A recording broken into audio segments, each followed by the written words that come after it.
J'ai fait mon premier film documentaire justement en 82 Ouais. au Liban. Donc Donc, intitulé Liban, une chronique d'été. une chronique d'été, parce que ça devait se passer comme quelque chose de très léger, qui n'avait pas grand-chose à voir avec la guerre. Enfin, comment les gens... Mais tu étais déjà avant le mois de juin ou bien Oui, je suis allé à Beyrouth la première fois en 79, je crois, quoi. D'accord. Voilà, c'était pendant ce qu'on appelait les petites guerres. Oui. Voilà. Oui. Donc j'ai rencontré ma femme en France. On s'est mariés aux États-Unis Ouais. en 80. Et donc en 82, voilà. Bref, Ouais. je suis allé à Beyrouth pour faire ce documentaire. Les événements nous avaient pris De cours. Ouais. de court par surprise. Voilà. Ouais. Donc c'était une histoire assez difficile parce que le caméraman est bolivien et les Chypriotes ne l'ont pas laissé rentrer. Il fallait prendre le bateau et passer par la Syrie, etc. C'est Donc, quoi voilà. un documentaire de 54 minutes classique Pardon? de 54 minutes Oui, oui, ouais. 43 minutes. Ouais. Voilà. Il est passé sur les télés sur les... Et donc on avait essayé donc de le faire malgré tout, quoi. Ouais, ouais. Il n'y avait pas de batterie à Beyrouth. Ça, c'était un problème assez grave. Un blessé de l'hôpital arménien avait voulu m'aider à apporter la caméra. Il avait bien sûr laissé tomber, parce qu'il était sur des béquilles en plus. Bon, bref, une horreur. Mais on a réussi à faire le film quand même, tant bien que mal. Il est passé à plusieurs festivals, à Kelibia en Tunisie. Ouais, Il était très ouais. bien reçu, quoi. Voilà. D'accord. Il est visible, il a été digitalisé, numérisé, Euh, non? Tu veux dire actuellement? Non, Ouais, ouais, non, il est parce pas que ça visible. date depuis très longtemps. Et puis on Ouais. n'a pas, je sais pas, je ferai peut-être un jour de le Numérisé. numériser, quoi. Voilà. D'accord. Et donc, Mais ça n'en vaut pas la peine, hein, je crois. Ah, Les d'accord. gens vont perdre 43 minutes pour rien, quoi. À part une très belle chanson de Marcel Califé, quoi. Voilà. D'accord. Alors après, c'est transit à Hong Kong. Oui, c'est mon deuxième documentaire était sur les réfugiés vietnamiens qui sont Les boat people. les boat people. Donc je me suis intéressé, enfin j'ai visité un peu tous les camps des réfugiés en Asie du Sud-Est, mais à Hong Kong, il y avait un problème particulier puisque Hong Kong allait retourner à la Chine comme prévu en 97. Ouais, On ne ouais. savait pas ce qui allait arriver à ces gens-là, et donc c'était un transit qui allait durer des années, quoi. Voilà. D'accord, d'accord. Bon, l'écriture. À quel moment tu commences à écrire? Donc, à partir de 88, donc, on est venu s'installer en Californie du Sud. Et la Californie du Sud est toujours le centre des immigrés, des réfugiés vietnamiens. D'accord. Il y a, Il y a des revues, il y a des... il y a des revues, maintenant il y a la télé, il y a 4 quotidiens. Uh-huh. Il y a une population de 600 000 personnes, c'est concentré sur 3 municipalités. Donc il y avait, je ne sais pas combien de publications, une soixantaine hein, jusque-là. Et donc il y avait, c'était le lieu où on trouvait tous les écrivains vietnamiens d'avant 75. D'accord. Parce qu'en fin de compte, ils sont tous allés là-bas. Et puis les mêmes revues littéraires au Vietnam du Sud donc avaient une deuxième vie en Californie du Sud. Voilà. Donc j'imagine que tu commences à publier de petites nouvelles dans la... Oui, donc j'ai commencé en tant que poète parce que c'est plus court. Ensuite, je me suis mis aux nouvelles, c'est un peu plus long. Puis donc là, finalement, dans le roman, quoi. Voilà. D'accord. Alors, en vietnamien. En vietnamien. Et c'est seulement depuis 3 ans ou 4 ans, donc que j'ai 3 ans, oui, que j'ai commencé donc mon premier roman en français, Khmer Boléro chez Rive Neuve. Ensuite, Saigon samedi, le deuxième roman, toujours chez Rive-Neuve, et donc La Praxis du Dr Yoff, qui est le dernier, toujours chez Rive-Neuve, et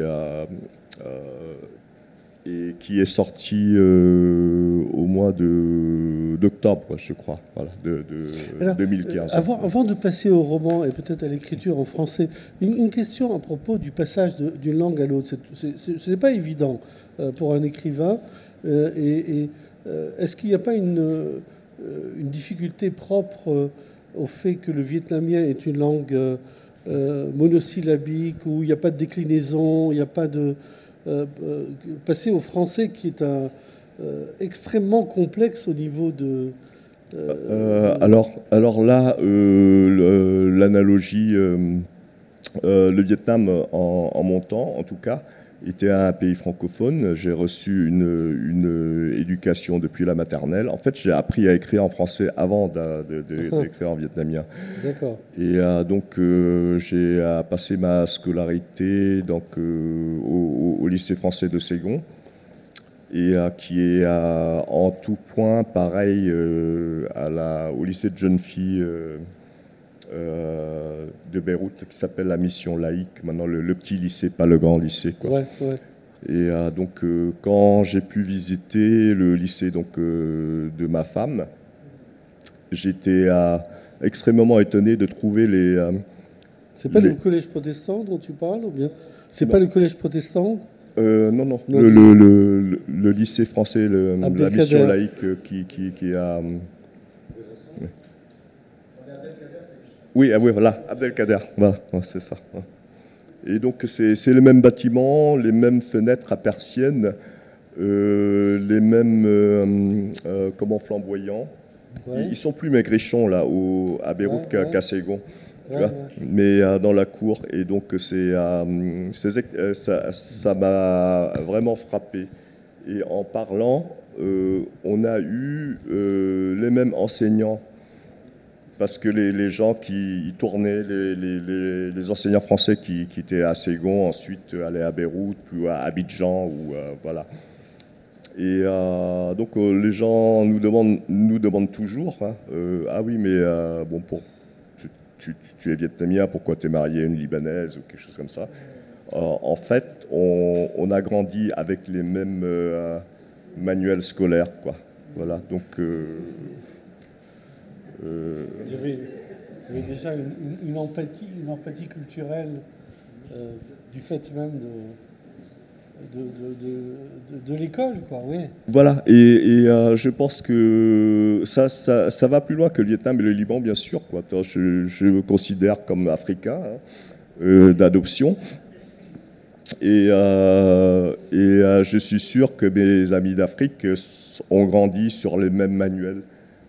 Où feu le commandant Massoud, le lion du Panchir, est un produit du lycée français de Kaboul, ou même le frère aîné de Kim Jong-un, Kim Jong-nam, est un produit du lycée français de Beijing.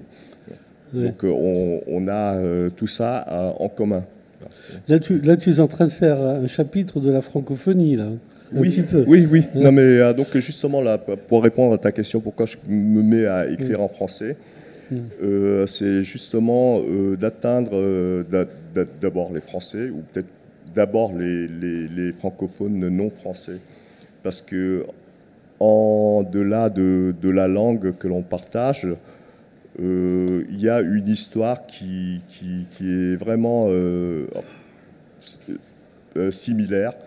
Un état de développement, je veux dire, les guerres, les catastrophes, la corruption, l'inhabilité à gouverner est la même. Et je parle spécialement du Liban, par exemple. Ne pas enlever les poubelles, ça peut arriver à Dakar ou à Libreville aussi. Et donc, je me sens une très grande affinité avec tous les pays francophones par le fait de l'histoire, quoi. Et bon gré, mal gré, on a cela en commun. Alors, il y a un aspect, avant de parler du roman aussi, qu'on pourrait peut-être débroussailler, c'est Beyrouth, le Liban. Hein. Donc la première visite se fait quand? En 79. 79. Oui. Sans parler des événements, mais le Beyrouth que tu croises, que tu connais à ce moment, c'est un Beyrouth, c'est un Liban, parlons du Liban, un Liban où il y a déjà, au niveau de la circulation, des zones qui sont plus ou moins difficiles d'accès ou d'autres qui sont plus aisées. Oui, alors Quelle impression ça te donne? Je ne veux pas parler de l'histoire, je parle de l'impression de quelqu'un qui débarque dans un pays où il y a des milices, il y a des zones, des territoires. Voilà. Donc d'abord, je débarque d'un pays d'une guerre qui vient de finir. Et j'arrive dans un pays où la guerre vient de commencer. Oui, mais au Vietnam, il y a un front qui avance, qui recule. Voilà. Bon, c'est très différent. Le front, on ne sait même pas où il se trouve. Alors, je pense, je ne sais pas si mon chiffre est exact, qu'au moment de la guerre civile, il y a eu jusqu'à 69 milices différentes au Liban, ou 68. Et donc, j'ai passé beaucoup de temps à l'ouest. Je connais très mal Beyrouth-Est. La première fois que j'ai traversé, pour ainsi dire, la ligne verte, bien sûr, j'ai traversé comme ça pour arriver à Beyrouth par Jounier ou pareil, voilà. Mais je suis allé à Gemaizé, par exemple, ou à Ashrafiyeh, il y a 2 ou 3 ans, c'est tout, quoi. D'accord, voilà. D'accord. Et donc la partition de la ville en 2 secteurs, c'est un peu pareil à la partition du Vietnam en 2 zones. Moi, je te pose des questions parce que je me suis beaucoup intéressé en lisant les romanciers qui écrivent sur Beyrouth, à la cartographie de Beyrouth qu'ils ont dans la tête, à la fois dans le déplacement de leurs personnages et dans leur imaginaire à eux.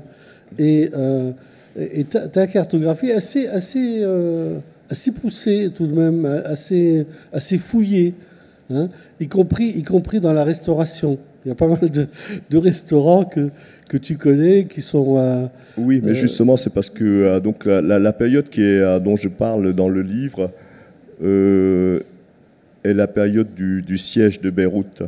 Donc on passait le temps à manger. Le restaurant chinois de l'hôtel Commodore. Oui, c'est dans le roman. C'était le seul qui était ouvert. Il n'était pas ouvert. Mais en fait, on était obsédés par la nourriture parce que pendant 3 semaines, on était nourris sur 15 kilos de pain qui devient de plus en plus ranci. Et des sardines en conserve. Donc c'est pour ça que je parle tant de restaurants, puisqu'il n'y avait pas de restaurant d'ouvert. Voilà. Et bon, le fait de découvrir les autres régions plus tard, ça a été quoi? Ça a été une découverte, un étonnement La montagne, oui, la montagne, par exemple, je connais bien. La montagne Druse, elle est impressionnante.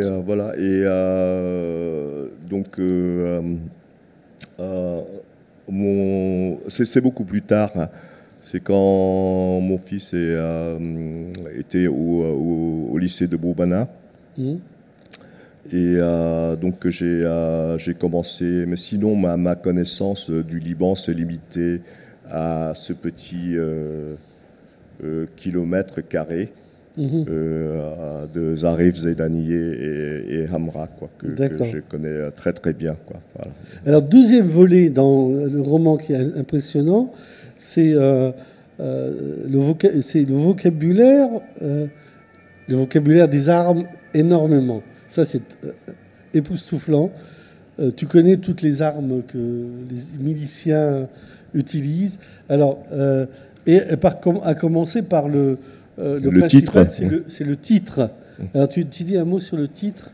Donc il est un peu énigmatique parce que donc tout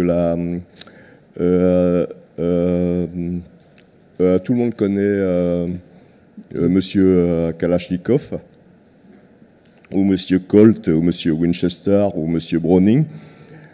Et donc l'inventeur d'un fusil mitrailleur soviétique assez courant s'appelait Dektiarev.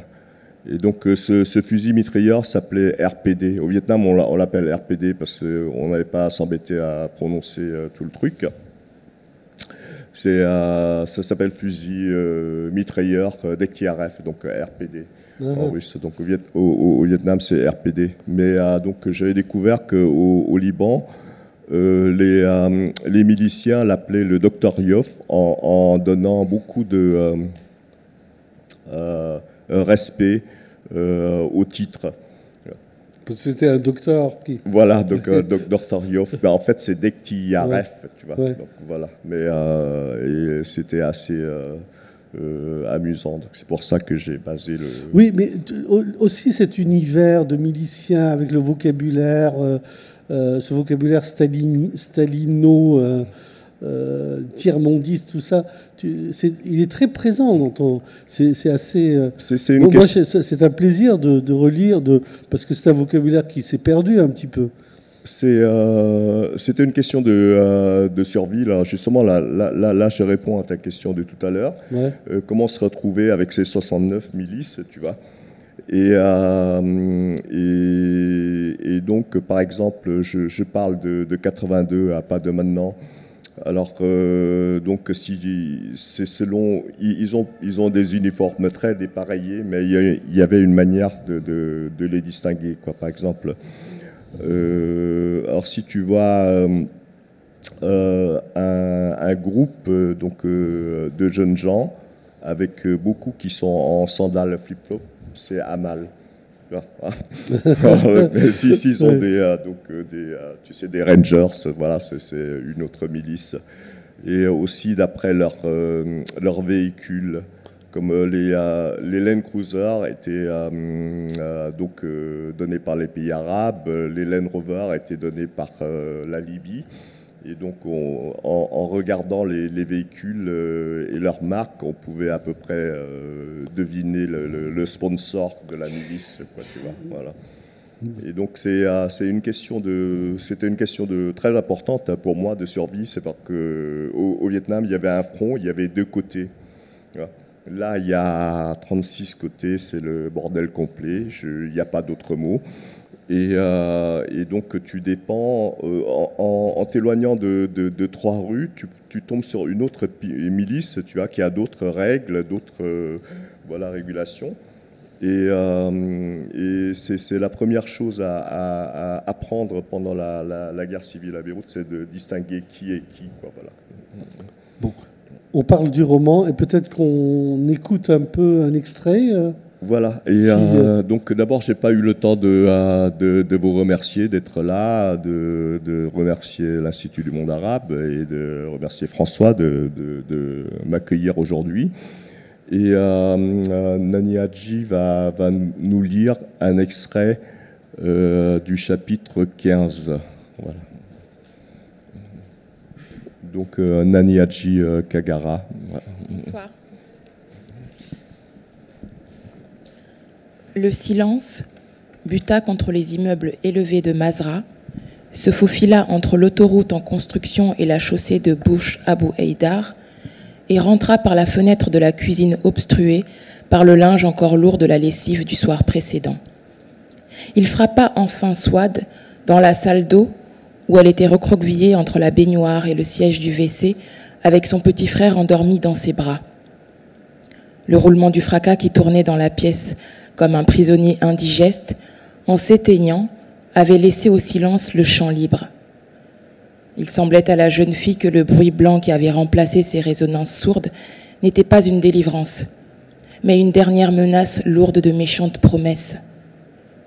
Elle tendit l'oreille vers le couloir étriqué, se frayant un chemin imaginaire et oral dans le maquis de serviettes, culottes et maillot flasque étendu sur les fils qui couraient des barreaux de fenêtres de la cuisine au mur opposé.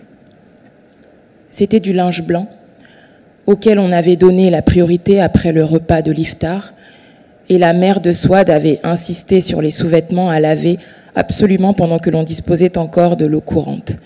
Les slips énormes du père et des garçons, grotesques trapèzes avec leurs ouvertures devenues lâches à l'usage, et les petits triangles en nylon fripés au niveau de l'élastique de ceinture de son linge de fille. Le silence était toujours là, emmailloté entre polyamide frileux et coton humide, lorsque Souad entendit venir de quelques toits les plaintes de 2 chats en train de s'aimer. Un corps bougea à ses côtés dans l'obscurité de la salle de bain, où la famille s'était réfugiée au complet, alors que des chiens se mirent à aboyer dehors. Cela surprit la jeune fille. Il restait des chiens dans la ville, et elle ne les avait jamais rencontrés. Le père se racla la gorge, et Souad perçut sa propre respiration à elle d'une manière si nette qu'elle en fut embarrassée. Son souffle intime lui semblait avoir quelque chose d'ouvertement sexuel dans la pénombre, et elle sentit la chaleur lui monter au visage et lui monter entre les cuisses. Le silence persistait, vainqueur par défaut de la confrontation.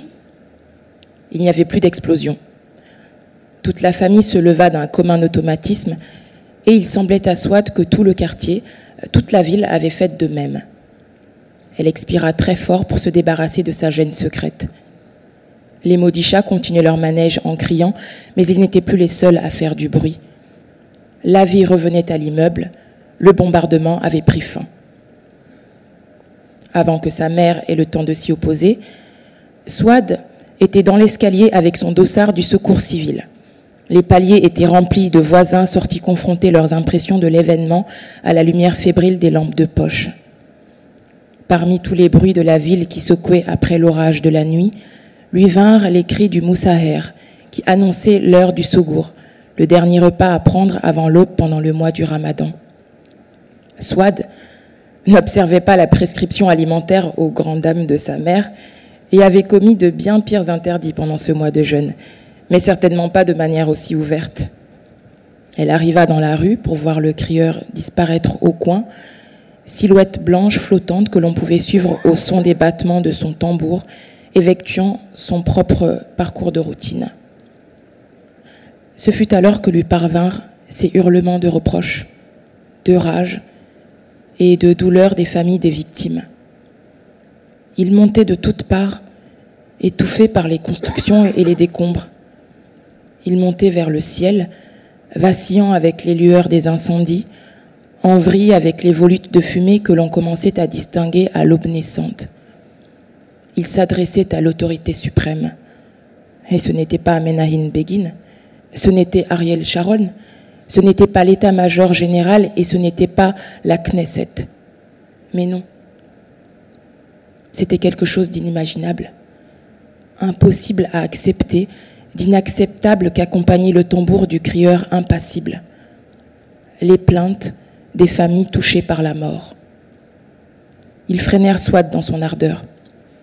Elle était descendue pour apporter ses soins de secouriste aux blessés, mais n'avait pas pensé aux morts. Elle n'avait pas prévu cela. Les morts échappaient à ses petites compétences, à son grand enthousiasme, et soudainement, Souad se sentit ridicule avec son dossard. Le moussaher pouvait être serein. Il n'appartenait pas au comité de femmes comme la jeune fille, ni à d'autres organisations de masse du Parti communiste. Il n'avait pas à creuser des tranchées, contrôler les barrages, déblayer les débris, défendre la ville par les armes, enlever les obus, distribuer des couvertures, panser des blessures, occuper les enfants ou brûler les ordures. Mais à cette heure du secours, qu'il annonçait avec son calme coutumier, lui et ses semblables avaient sur Souad et les siens un avantage de taille. Les morts leur appartenaient. Et Souad sut que ces cris ne s'adressaient pas à elle et à ses camarades qui ne pouvaient s'occuper que des vivants. Ces cris s'adressaient à Dieu. Il ferait mieux de s'adresser à Israël, se dit Souad en arrivant à son point de rencontre. Elle avait fait le chemin avec beaucoup de précautions et s'était reproché d'être dans ses sandales roses en plastique avec des chaussettes à mi-cheville en fil ourlé de dentelle. Il lui aurait fallu les Rangers pour affronter les rues encombrées de gravats, de débris de verre et d'éclats d'acier acérés qui n'attendaient qu'un pas propice. Elle s'était tenue à raser les immeubles sur la centaine de mètres qui la séparaient du carrefour, en se retenant d'inviter l'un des garçons qui parcouraient la chaussée avec leurs gros brodequins militaires, à l'accompagner de la torche électrique. Swad était coquette, sans le sombre excès des jeunes filles béroutiennes cependant, mais tenait à montrer cette partie de sa chair en bas des mollets, entre les tubes étroits de ses jeans et les chevilles à moitié dénudées. Elle avait pu résister aux sirènes vestimentaires de ses camarades, le romantisme révolutionnaire avec bandeau rouge dans les cheveux, effigie du tché, en lito à haut contraste sur les seins et treillis léopard leur moulant les fesses.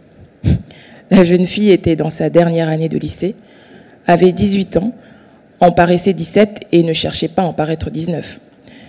Swad aimait les jeans bleus et les t-shirts à fleurs, les sous-vêtements de couleur rose pâle ou lilas, la musique de Ziad Rabani et sentait le yaourt nature malgré son teint de pêche. On l'a remarqué de loin dans la ville assiégée, avec son air d'échappée de camp d'ado en bord de mer, ses cheveux clairs bouclés qu'elle secouait en riant comme si elle sortait du bain, et les gestes de ses mains qu'elle bougeait en parlant comme une danseuse balinaise. Ses gestes graciles tranchaient sur la franchise, du reste un peu nerveux peut-être, mais à la limite de la manière. C'était son seul tic. Ses mains qui dansaient sans cesse et qui pouvaient être considérées comme un charme de plus, le grain de sophistication nécessaire à une beauté toute simple. Personne n'avait songé à le lui reprocher en tout cas. Surtout lorsque de ses mouvements, elle rajustait ses soquettes et de ses paumes ouvertes remontait ses mains sur les jambes ou tirait la nuque tendue sur la bretelle du soutien-gorge qui la gênait. Swad, à elle seule, donnait envie à bien des garçons de pouvoir lire comme Somolskaya Pravda dans le texte et faisait tourner plus de tête en ces temps désolés qu'une apparition de Georges Aoui, le camarade secrétaire général. Merci. Merci beaucoup. Merci à Nani Hadji qui a bien sûr su rendre l'extrait beaucoup plus intéressant qu'il ne l'est en écrit. Voilà, merci. Yeah. Alors, on parle du roman. Oui. Un petit mot. Alors, bon, on ne va pas dévoiler tout le...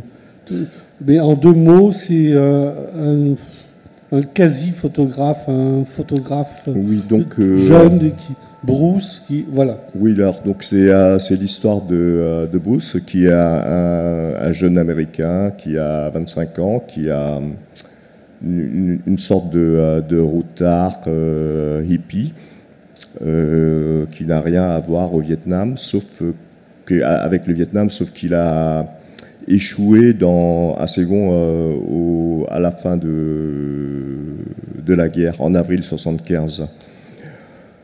Et donc 7 ans plus tard, il a connu donc à Los Angeles une Libanaise, et il a essayé de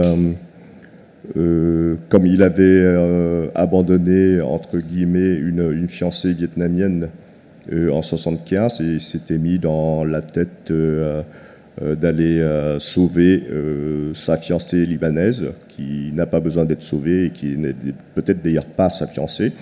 Mais vous savez, les hommes se racontent toujours des histoires dans la tête, sans demander l'avis des personnes intéressées. Et c'est comme ça qu'il s'est trouvé à Beyrouth au mois de juillet, en plein offensive israélienne. Il faut rappeler peut-être ce qui s'est passé cet été-là, en 2 mots. Donc, les Israéliens entrent au Liban début juin. Oui, je crois que c'est fin juin, là. Oui, vers le 13 ou le 20 juin. L'opération, ça s'appelle... Il commence début juin. Oui, paix en Galilée, ou je ne sais plus, il y a eu tellement d'opérations que je je travaille pas à l'état-major israélien, je mélange les uns avec les autres. Mais en tout cas, donc c'est un peu comme 68 pour le Vietnam. C'était donc parce que jusque-là, la guerre au Liban était d'abord la bataille des hôtels pour départager la ligne verte. Et ensuite, c'était des petites, ce qu'on appelle les petites guerres. Et là, tout d'un coup, il y a une vraie armée très puissante et qui essaie de détruire l'infrastructure et chasser les Palestiniens du Liban. Et là, la scène qui est intéressante pour le roman, c'est que on se retrouve dans une zone encerclée par les Israéliens, et ce Bruce se trouve à Beyrouth. Voilà, donc voilà. Bruce part... Donc dans une ville encerclée. Voilà, il se trouve par accident donc dans cette petite oui, de Beyrouth qui fait 3 km sur 2 et qui est encore défendu par les milices libano-progressistes et les milices palestiniennes. Et alors que donc l'histoire se passe donc pendant ce laps de temps, elle prend fin avant la solution de ce conflit, enfin pas de ce conflit, de cette bataille particulière, quoi. Alors, pour un romancier, bon, c'est intéressant, mais il y a beaucoup de choses, c'est foisonnant, on découvre à la fois des êtres qui sont complètement ballottés. Bon, qu'est-ce que tu as montré dans... donc c'est un peu... D'abord, je vais vous avouer quelque chose, c'est-à-dire que je ne suis pas un vrai romancier, je suis un faux romancier. Et en fait, il y a 22 chapitres dans le livre, et ce sont en fait 20 nouvelles ou 22 nouvelles qui peuvent se lire de manière indépendante. Donc mon travail, c'était essayer avec des bouts de scotch, de les coller ensemble, et pour que cela tienne. Et donc je me suis attaché donc par chapitre comme ça à des personnages et des situations qui sont différentes. Donc il y a Beyrouth était envahi en quelque sorte je dis bien en quelque sorte par des réfugiés libanais du sud, par les Palestiniens, et en même temps les Beyrouthins de l'Est, de l'Ouest d'ordinaire, sont partis. Ceux qui avaient les moyens avaient quitté la ville. Donc ils allaient dans la montagne, ils allaient à l'étranger, ils allaient je ne sais pas où. En tout cas, en donc, Syrie. Voilà. Et en tout cas, Beyrouth était vite. Ce quartier de Beyrouth était vite aux 2 tiers. Et seuls les gens qui n'avaient pas les moyens de partir étaient là à défendre donc la ville avec les réfugiés qui sont chassés du sud de Tyr, de Saïda, et que l'armée israélienne poussait devant elle.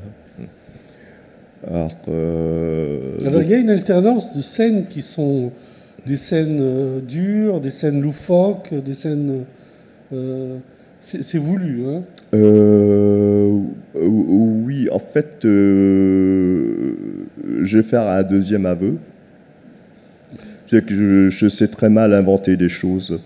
D'accord. Donc c'est là, j'essaie de les rapporter. Et donc si c'est mon vécu en quelque sorte que je décris. Donc voilà.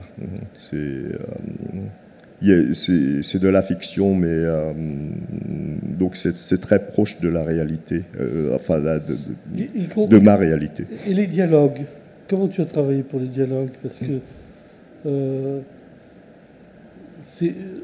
il y a, je n'ai pas constaté, sauf erreur de ma part, que par exemple le parler libanais, les expressions libanaises en français, tout ça, tu les reproduis pas ou bien tu les ignores. François est vraiment terrible là, parce que là, il me pousse à faire un troisième aveu. C'est que d'abord c'est le roman en fait était d'abord un scénario de film. Voilà, donc qui est novélisé. Donc ça explique beaucoup de dialogues. Ouais. Mais ce faisant, bien sûr, donc c'est pas du tout la même forme. Et comme je suis plutôt paresseux, je vais dire ouais, je vais couper et coller les dialogues. Et pour en faire un roman, ça n'a pas du tout marché comme ça. En fait, j'ai dû les réécrire, quoi, tu vois. Pour que ça ait une forme de roman et non pas de film. D'accord. Et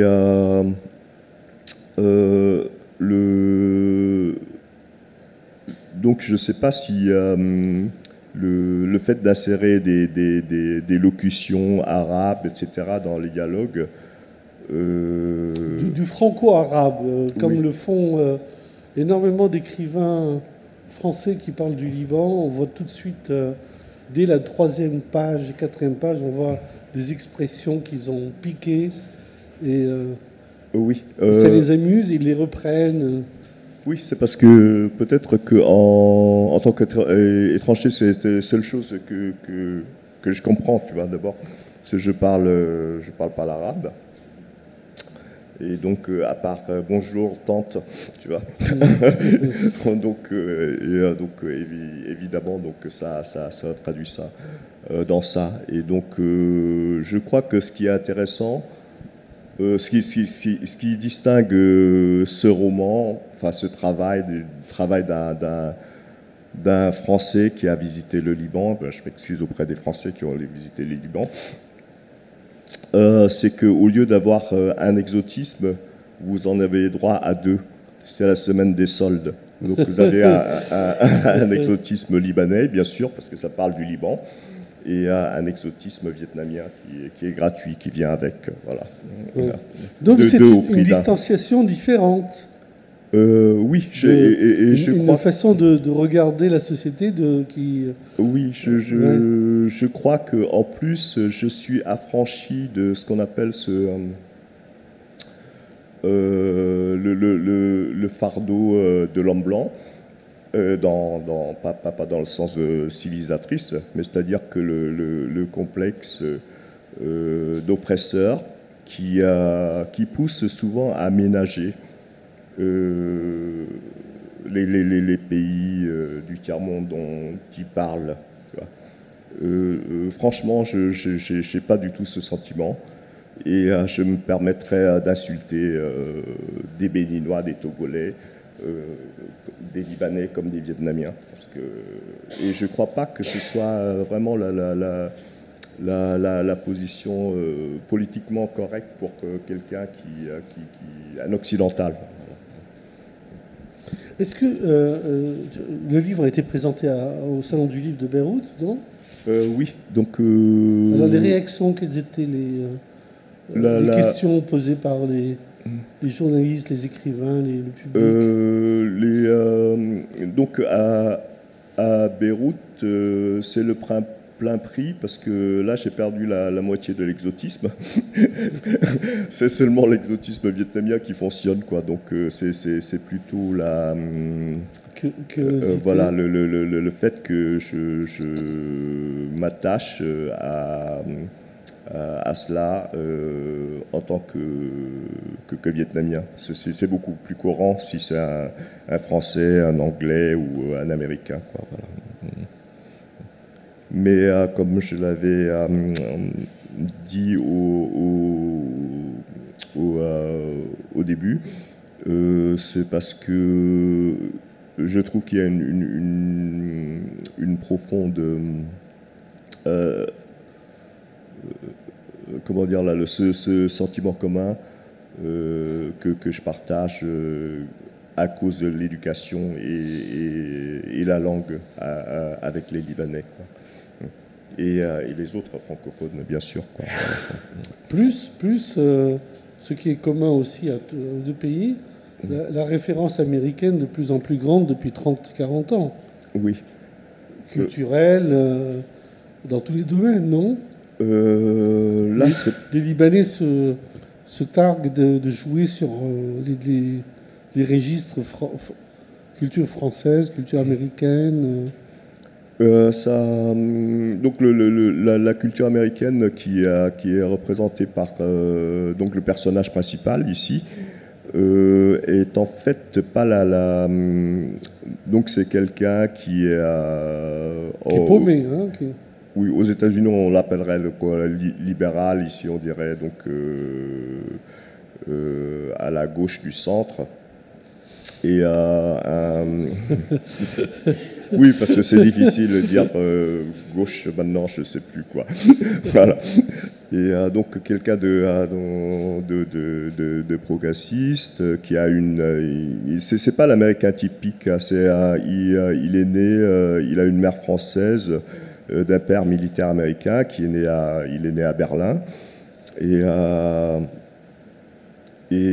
il a énormément voyagé pour un Américain moyen standard, c'est pas du tout l'Américain du Midwest, et une sorte de vagabond international qui se prenait pour un photographe, voilà. Donc ça lui a permis de vivre les événements du Vietnam et du Liban.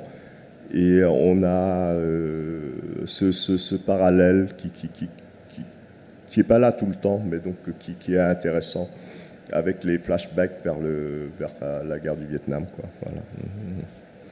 Est-ce que tu savais, en écrivant le livre, qu'il y a très peu, dans le roman libanais contemporain, de retour à ces années de guerre? Non. Le Liban, le roman contemporain tourne le dos aux événements politiques et est beaucoup plus intimiste. Ben, je vois. De l'individu. Est-ce que tu l'as... Non. Non, je n'ai pas noté ça. Ton roman est particulier aussi parce que dans le paysage littéraire, il parle de cette guerre, de ces événements de façon inédite. D'accord. Je n'ai pas noté cela en écrivant, mais donc je pense que quand même dans le film, par exemple, tu as souvent beaucoup de références pour la guerre civile, qui est un événement qui est central. Le cinéma, oui. Ouais. Mais pas dans la... Donc tu dois parler peut-être de la littérature libanaise, les romans en arabe ou en français. Dont beaucoup sont traduits. Oui. Hein, sont traduits et disponibles. Et donc les gens évitent ou occultent un peu Ou bien on trouve les effets de la guerre sur les individus. Là, oui. Mais c'est toujours l'individu, l'univers intimiste qui va l'emporter.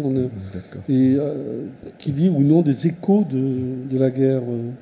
Oui, parce que ce qui est dans le cas de la praxis du Dr Yoff, c'est plutôt plusieurs vignettes, puisqu'il y a beaucoup un foisonnement de personnages, tu vois, comme une sorte de mosaïque, et qui reflète pas... Il y a un personnage principal, un personnage secondaire, etc. Mais ils sont... le sujet est la ville à ce moment-là, enfin Beyrouth-Ouest, là. Donc je pense que c'est ça le sujet principal. Et donc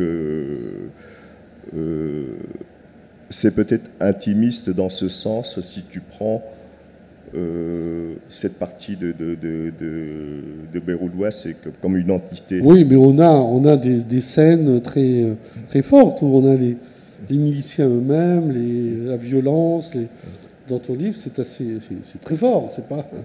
C'est pas occasionnel, c'est présent, c'est dans le décor même de. Oui, c'est un peu. Donc, c'est ce que j'ai essayé de présenter, enfin de traduire. C'est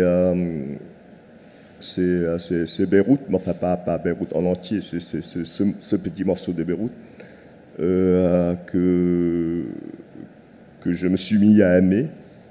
Sinon, à part cela, je déteste plutôt Beyrouth. Et parce que c'est... Pourquoi je vais lui dire parce que, en fait... Le bruit, là... c'est le Beyrouth... le Beyrouth des faibles, des dépossédés, des abandonnés. Et donc, quand cette catastrophe était arrivée, tout le monde était parti. Enfin, je ne leur reproche pas. Hein. Oui, oui.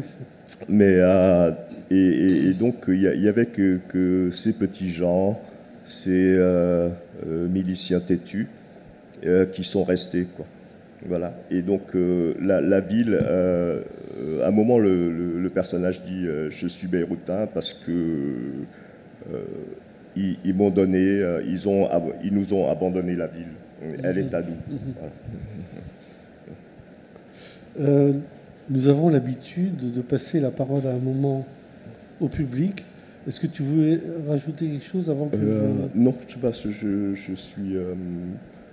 j'attends volontiers là, vos questions. Alors, à vous la parole. Il y a un micro, oui. Alors, j'ai déjà deux... monsieur là-bas, et puis après vous, madame. Oui, bonsoir. Bonsoir. J'aurais voulu savoir dans quel quartier précisément de Beyrouth-Ouest se passe, n'est-ce pas donc ça se passe dans un petit réduit, hein, parce que qui devenait de plus en plus réduit. Monsieur pose la question, parce que sans doute est-il de Beyrouth, il voudrait savoir si ses voisins, c'est à côté de chez lui ou pas. Oui. Je crois que c'est l'intention. C'est à côté de chez François, en tout cas, quoi. Oui. Donc c'est principalement Hamra, le long de la ligne verte jusqu'à le musée, le champ de course. Et puis à l'époque, je crois que les Israéliens étaient déjà à Coca-Cola, le rond-point, et donc ils contrôlaient l'aéroport de Caldé, en tout cas, quoi. Voilà. Et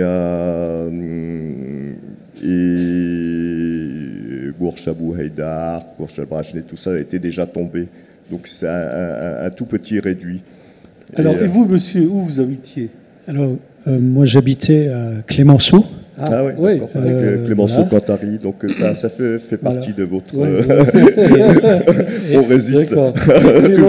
La rue Clémenceau, c'est là où se trouvait l'ancienne ambassade de France avant qu'elle déménage. Alors, j'ai une autre question, cette fois-ci concernant la gastronomie, puisqu'on en parlait tout à l'heure. Oui. Mon père possédait un restaurant qui s'appelait le Myrtom House. Ah oui. Et j'aurais voulu savoir si vous avez fréquenté cet établissement à l'époque, puisqu'il est resté à Beyrouth, lui. Non, en 82, non. Et j'ai fréquenté un restaurant bizarre japonais où c'était tenu par des gens de l'armée rouge japonaise. Et dont j'ai oublié le nom, quoi. Il y a beaucoup de... Mais tu m'avais dit que tu n'avais pas connu le Tokyo, dont je t'ai parlé. Non. Qui était plus près du phare. Du phare de Beyrouth. Près du phare de Beyrouth. C'est ça. Ah, du phare, oui, voilà. d'accord. On a un bon connaisseur. Pour ceux qui ne connaissent pas Beyrouth, Beyrouth a un phare très particulier. Il est à l'intérieur des terres et non pas au bord de mer. Alors maintenant, elle est encore plus, puisque Solidaire a avancé sur la mer, quoi. Donc ça m'a toujours frappé de découvrir que le phare n'était pas en bord de mer, quoi.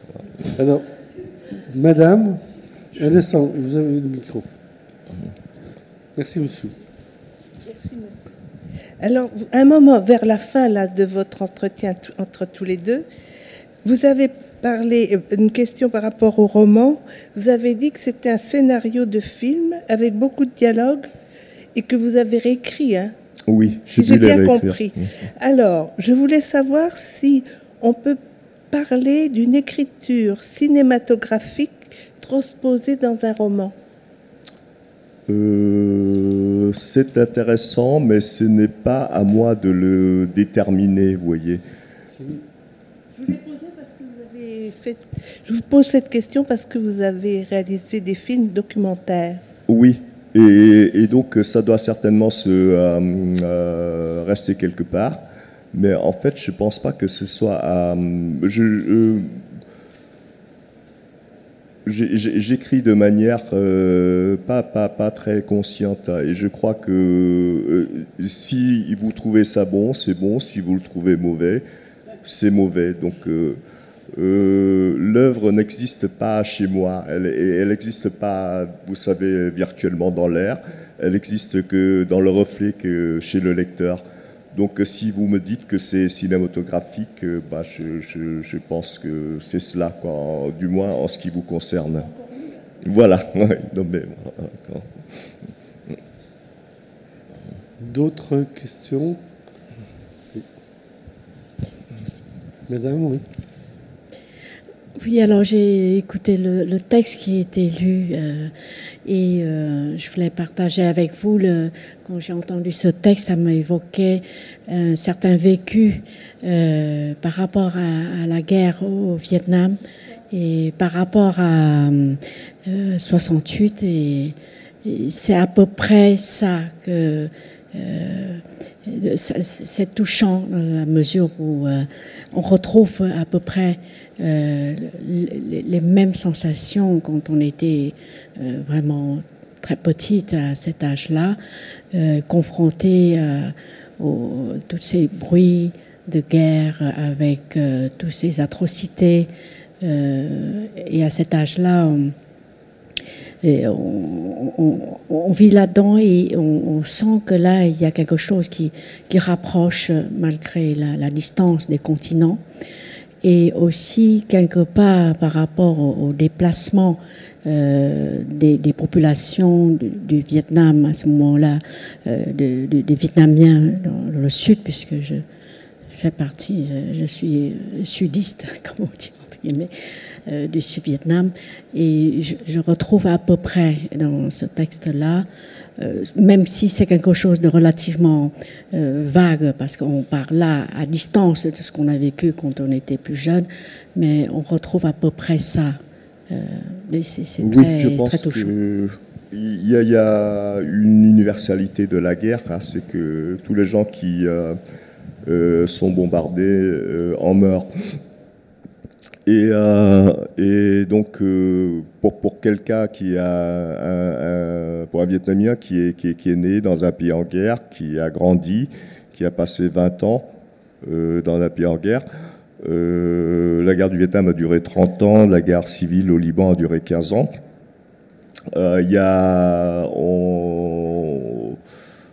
J'ai voulu donc utiliser le personnage américain pour voir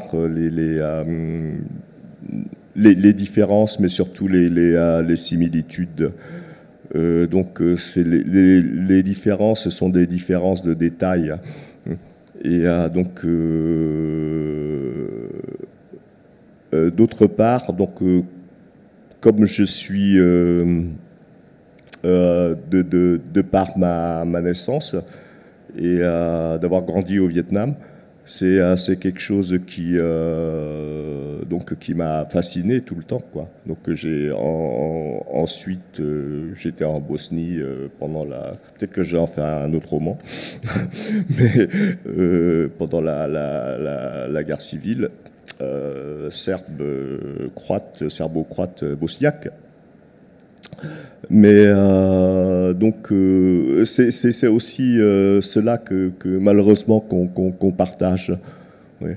qu'on partage, que ce soit au Moyen-Orient, en Asie du Sud-Est ou en Afrique. Voilà. Oui, le micro. Merci de le passer. Merci. Voilà, on vous écoute. Je me permets de vous tutoyer. Alors j'ai une question pour toi, c'est que tu commences à écrire en français récemment. Donc pourquoi tu as commencé à écrire que très récemment en français et tu penses continuer à écrire en vietnamien? Oui,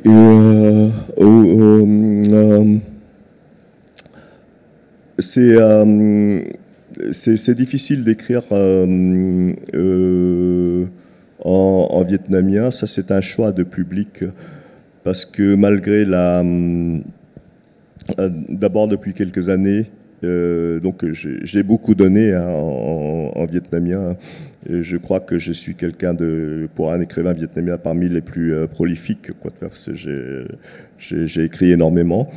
Et donc il y a des difficultés de diffusion. Je suis toujours interdit ou peut-être pas, je n'en sais rien.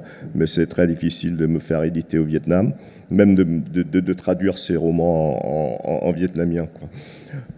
Pour une question non pas parce que je critique en quoi que ce soit le régime là-dedans, mais c'est pour au Vietnam, il y a une politique qui est bizarre, qui tient à ce qu'on appelle le Nhân Thân, l'identité de la personne. Et voilà. Et donc, si tu es classé mauvais, tu peux écrire tous les louanges que tu veux du régime, ce sera jamais publié, quoi, parce que tu es considéré comme voilà.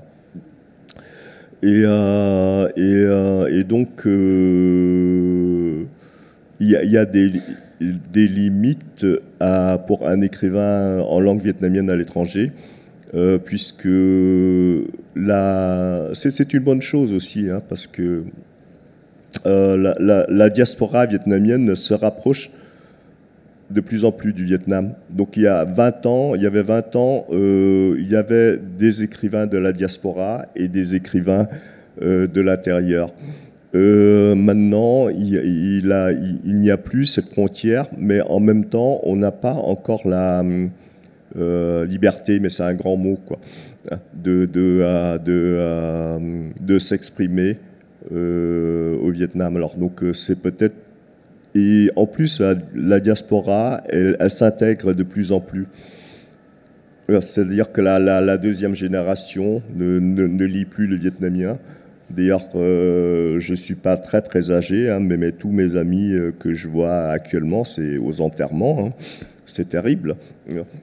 Et donc, il y a de moins en moins de lecteurs en vietnamien à l'étranger. Et puisque je ne suis pas disponible pour je ne sais pas quelle raison, au Vietnam, je crois que donc, ma seule issue, c'est d'écrire en français.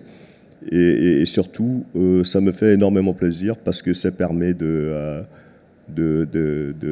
toucher mes camarades du Burkina Faso ou je sais pas quoi, voilà, ou de Tunisie, quoi. Voilà. Merci. Derrière, oui. Et puis après, je vous passerai la parole. Oui, madame. Bonsoir. Il semblerait que vous ayez beaucoup voyagé. Et je voudrais comprendre un peu ce que vous recherchez, puisqu'on parle beaucoup de similitudes de guerre. Vous avez prononcé plusieurs noms, notamment. Et qu'est-ce qui vous pousse? Qu'est-ce qui vous fait faire tout cela?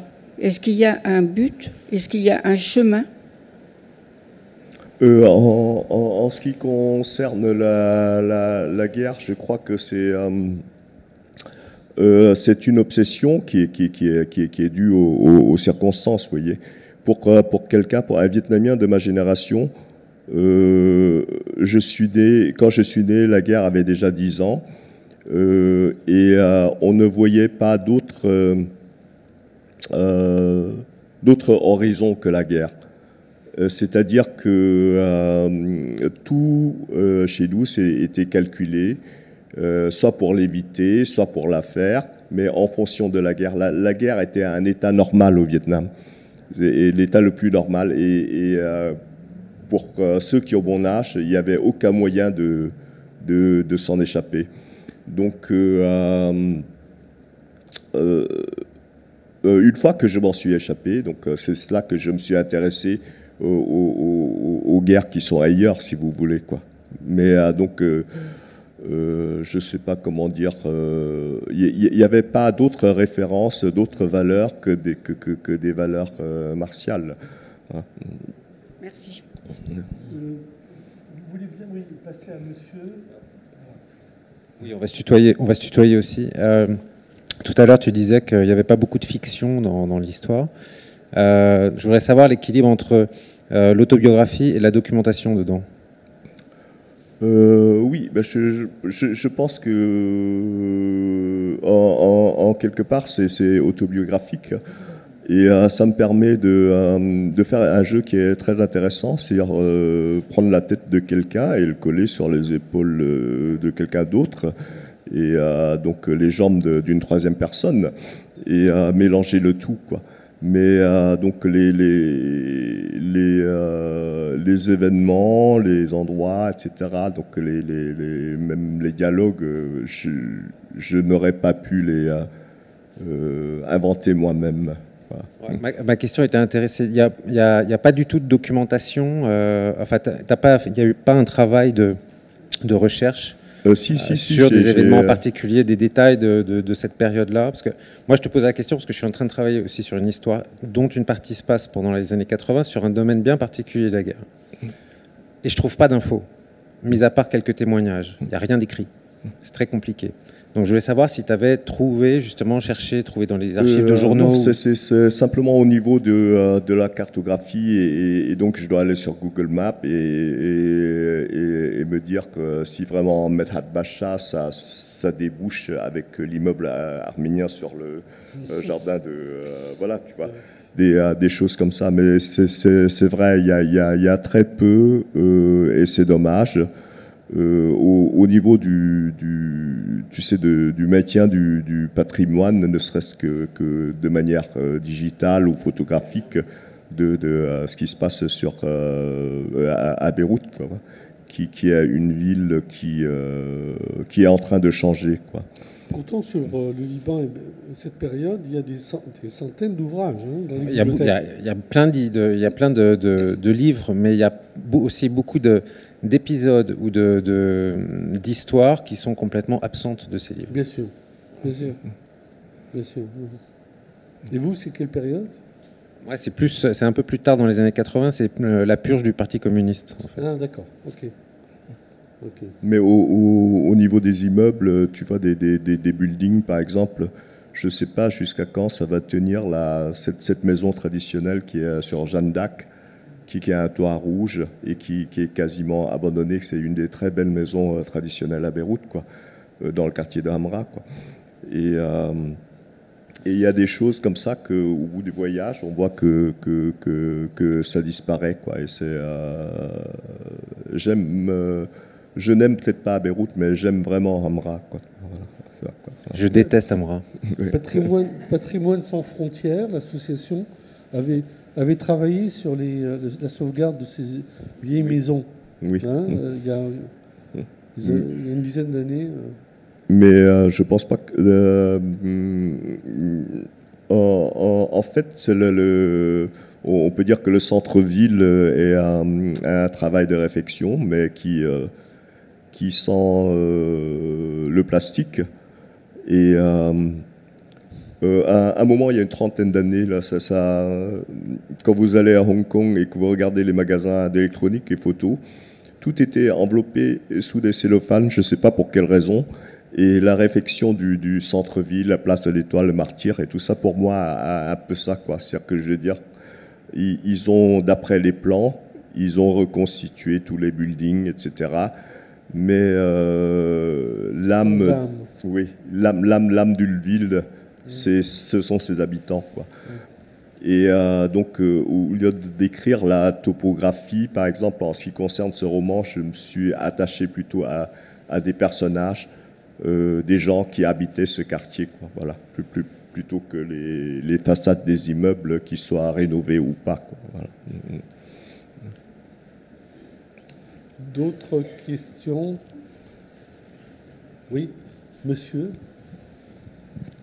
Je voudrais revenir sur le choix de la langue. Peut-être un jour, tu vas écrire aussi un roman directement en anglais, parce que tu maîtrises la langue et tu vis aux États-Unis, etc. Alors, je ne sais pas si cette idée te vient à l'esprit, mais en fait... Oui. Non, je ne pense pas, parce que je ne la maîtrise pas tant que ça et je ne la sens pas. Je la maîtrise pour communiquer, tu vois. Mais donc le français, pour moi, est une langue maternelle. C'est-à-dire, je sais pas, quoi, tu es quasi maternelle. Et donc, par exemple, on est du même lycée, tu vois, tu sais bien comment ça se passe. On parle vietnamien à la maison, à l'école, on parle français. On a appris, voilà, élevé sur ces manuels-là, quoi. Et donc, c'est quelque chose c'est une langue que j'aime parce qu'elle est la mienne. Au même titre que le vietnamien, quoi. Voilà. En fait, ma question est ailleurs. Quand tu as l'intention, et je pense que c'est le cas, d'écrire en parallèle en deux langues, est-ce que c'est pas un pari risqué? Et en tout cas, c'est très difficile pour quelqu'un pour un écrivain, parce qu'en fait, la langue, c'est quand même quelque chose d'essentiel à l'écriture. Donc, le choix d'une langue peut entraîner des difficultés sur une écriture dans une autre langue. Oui, c'est un pari, mais qui est intéressant. Par exemple, en français, je suis un tout jeune écrivain. Hein. Donc ça me permet de rajeunir déjà. Je n'en suis qu'à mon 3e roman. Enfin, je suis un débutant. Et en même temps, vraiment, j'ai une affection pour cette langue, non pas par elle-même, mais c'est celle qui me permettrait de communiquer avec mes frères et mes sœurs qui ne sont pas vietnamiens. Et donc, on a beau, par exemple, on peut me traduire, hein, en français, mais je n'aurais pas l'impression de vraiment communiquer, de communier plutôt, quoi, tu vois, avec les Libanais ou les Gabonais, voilà. Ou les Français, bien sûr, quoi. De toute façon, on sent que tu aimes bien la langue, tu aimes bien... Je vais vous passer la porte. Bien la manipuler. Il y a des trouvailles même, il y a des choses qui... Tu oses des formules, des tournures. Non, tu es à l'aise dans la langue, c'est clair. C'est pas une langue extérieure à toi. Oui, mais je crois que c'est peut-être... enfin, c'est pas... Je ne sais vraiment pas, quoi. Mais je pense que c'est intéressant justement aussi parce que c'est une langue... c'est du français d'outre-mer, si tu veux, quoi, tu vois. Et donc, ce que j'amène dans le français, c'est ce truc vietnamien, comme par exemple un Libanais qui aura écrit en français, quoi, ou un Congolais, quoi, voilà. Question. Avant de poser ma question, je voudrais faire une remarque, ou plutôt vous faire part d'une énigme que je n'arrive pas à m'expliquer. J'ai lu peu de poèmes d'O Hiem, mais par contre, pratiquement tous ses écrits en prose en vietnamien et les 3 romans en français. Étant traducteur amateur, la question qui me turlupine, c'est que c'est intraduisible d'une langue à l'autre. C'est-à-dire que je défie quelqu'un de traduire la praxis du docteur Yoff en vietnamien. Et de même, il me paraît très difficile de traduire certaines nouvelles de Hiem en français. Encore que c'est peut-être faisable quand on est fort en français. Mais ça me paraît très difficile de traduire la praxis en vietnamien. Alors peut-être que Hiem a réfléchi à ça et nous donnerait des réflexions là-dessus. La question que je me pose est la suivante, c'est que je comprends, pour avoir discuté avec l'auteur, cette envie, ce désir de communier avec le lectorat francophone dans le monde. Et ce qui... alors, j'en suis dans ce roman au chapitre 20. Il y a une chose qui me gêne un peu, c'est que, à part cette communauté qui existe vraiment entre le lycée français de Beyrouth et celui de Saigon, je parle en étranger parce que, ayant fait mes études dans un lycée vietnamien, je n'avais que le Bousset et Mori, les livres de maths en commun avec vous. Mais il me semble que les références culturelles, je ne parle pas des références en musique parce que je suis trop nul en musique moderne, contemporaine, mais les références culturelles et littéraires,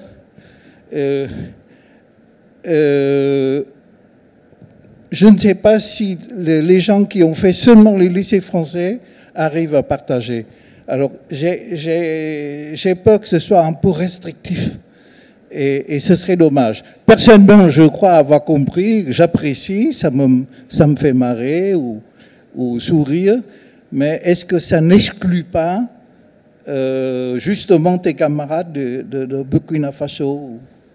Non, je ne pense pas, parce que au niveau des références, bon, c'est vrai que je suis flemmard, mais je travaille quand même.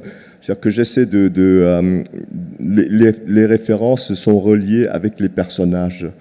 Donc si Bruce, ce routard américain, il aura des références qui sont propres à lui, alors que la jeune fille militante du PC libanais a ses propres références à elle.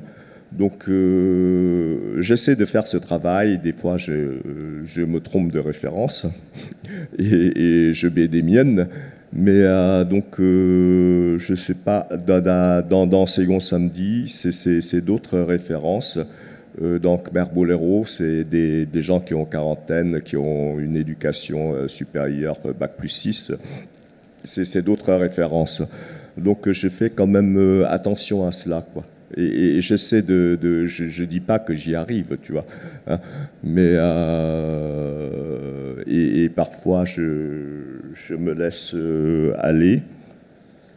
Alors je vais pas pouvoir le retrouver, mais par exemple, il y a un épisode où il y a une jeune fille chrétienne libanaise à Jounieh qui est sur la plage et qui rencontre un soldat israélien. Parce qu'eux, ils étaient à Jounieh. Donc, elle est en maillot de bain. Ils sont très mimi, tous les deux. Et donc, elle lui demande son nom, il ne comprend pas. Il pointe sur sa poitrine. Il dit Sahal, parce que c'est marqué là sur l'uniforme israélien. Le mot, c'est Sahal. Mais ce n'est pas le nom, c'est Sahal, ce n'est pas son nom à lui. Et alors que elle pouvait pas lui demander, non, c'est pas, je vais demander ton nom à toi, quoi, tu vois, pas Sahal, je sais que tu es Sahal.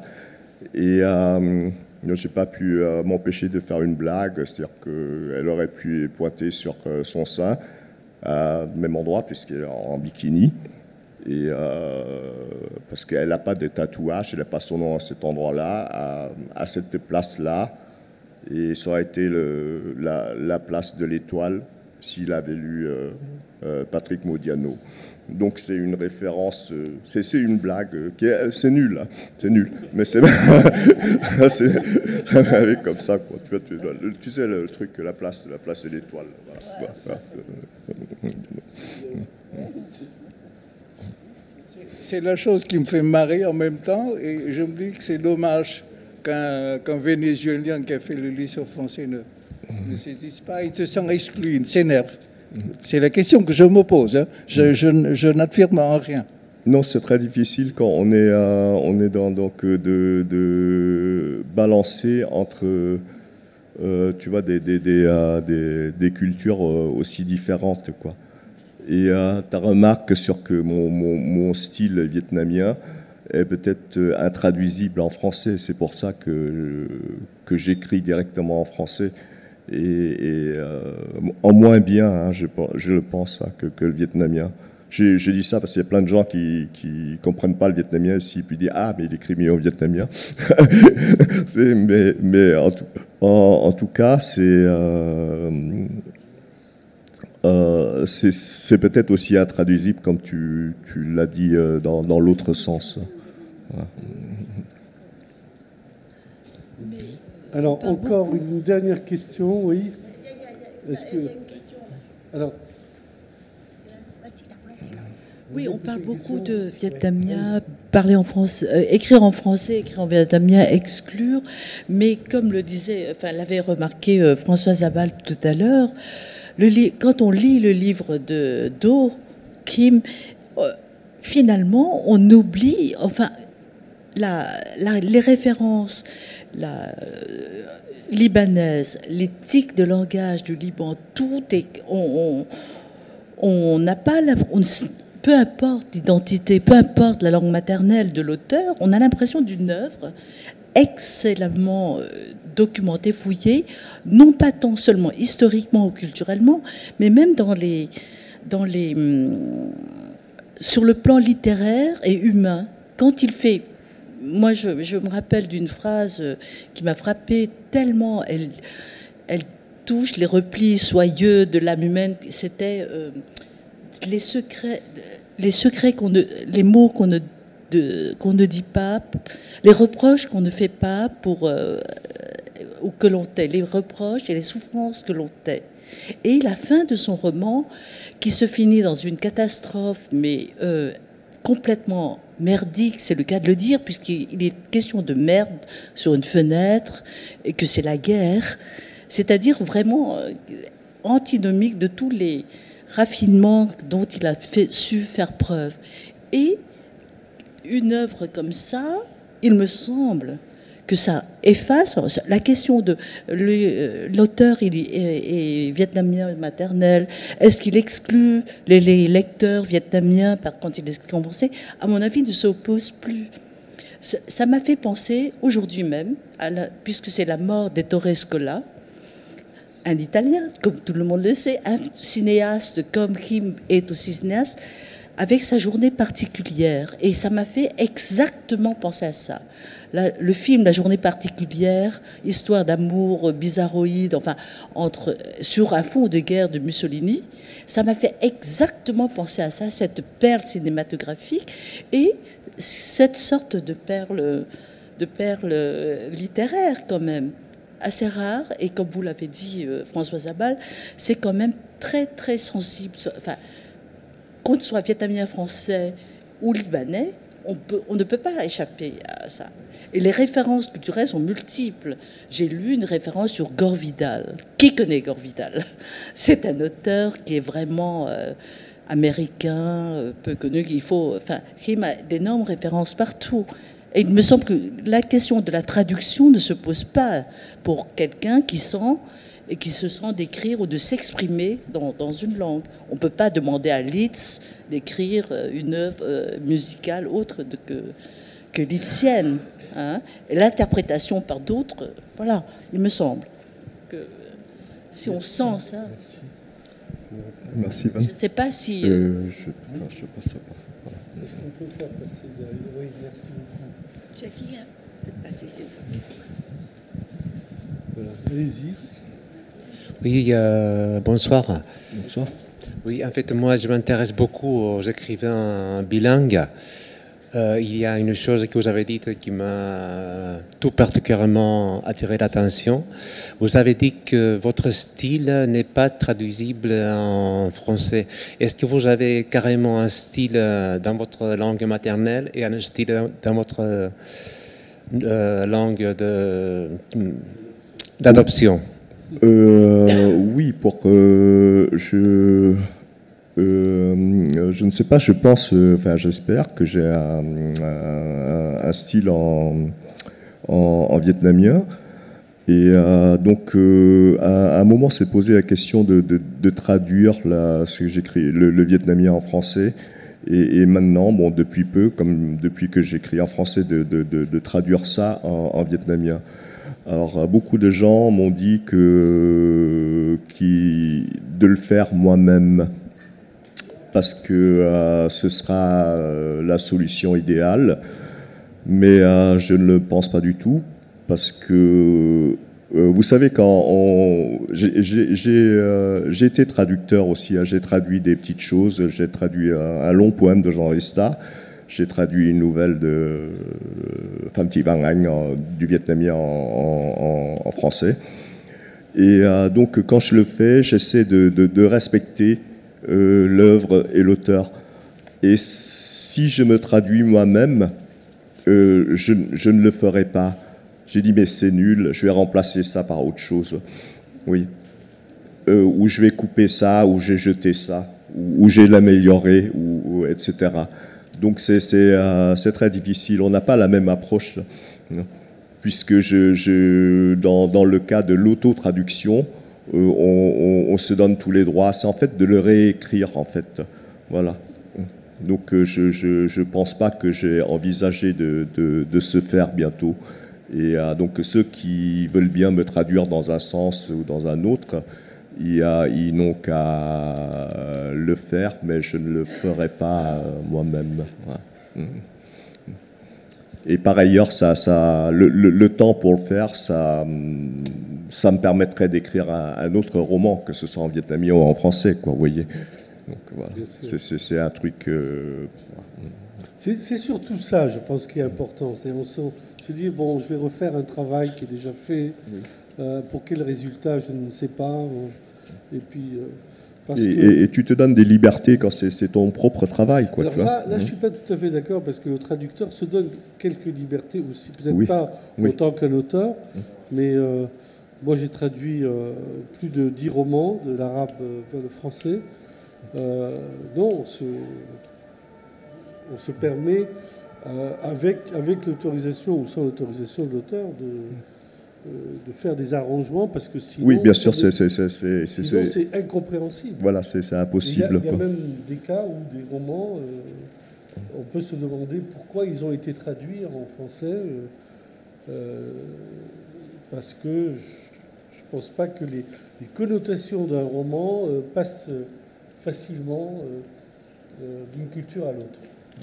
Il y a des cas comme ça où on ne peut pas, en traduisant, on aboutit à une œuvre qui n'a pas de sens, quoi, ou bien qui est en porte-à-faux. C'est vrai que c'est très difficile. Et il y a toujours des arrangements, mais quand on s'arrange avec soi-même, c'est plutôt facile, quoi. Ouais. Donc voilà. Ouais. Et puis pourquoi si je veux me traduire moi-même, je dois faire quelque chose de très pénible, c'est d'abord de me relire, quoi. Avec une auteure libanaise, puisqu'on parle du Liban, je m'étais heurté, il y avait un paragraphe qui était intraduisible, j'ai fait 2-3 tentatives, ça ne lui plaisait pas, on était dans un café à revoir tous les textes, à poser des questions. Et alors je lui dis, bon tiens, traduis. Elle était francophone. Alors elle gribouille un truc, etc. Puis après elle supprime tout le paragraphe. Voilà. Moi je l'aurais pas fait peut-être. Voilà. Non, mais c'est exactement ça ton anecdote, tu vois, parce que si j'essaie de me traduire, il y a des paragraphes que je ferais sauter, quoi. Ouais, tu vois, voilà. Tout à fait. Bien. nous arrivons à la fin de notre séance. Merci beaucoup d'être venus, à tous. Merci à KM2 d'avoir répondu à notre invitation. Et merci on n'a pas mentionné l'éditeur qui est présent dans la salle. Merci à l'éditeur d'avoir publié ce livre. Voilà, parce que, bon, il faut du courage pour se lancer dans des expériences aussi innovantes. Merci.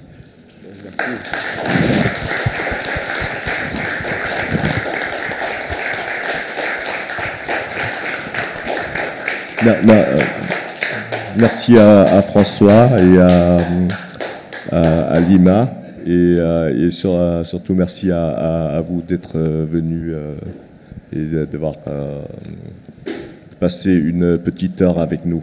Merci à tous.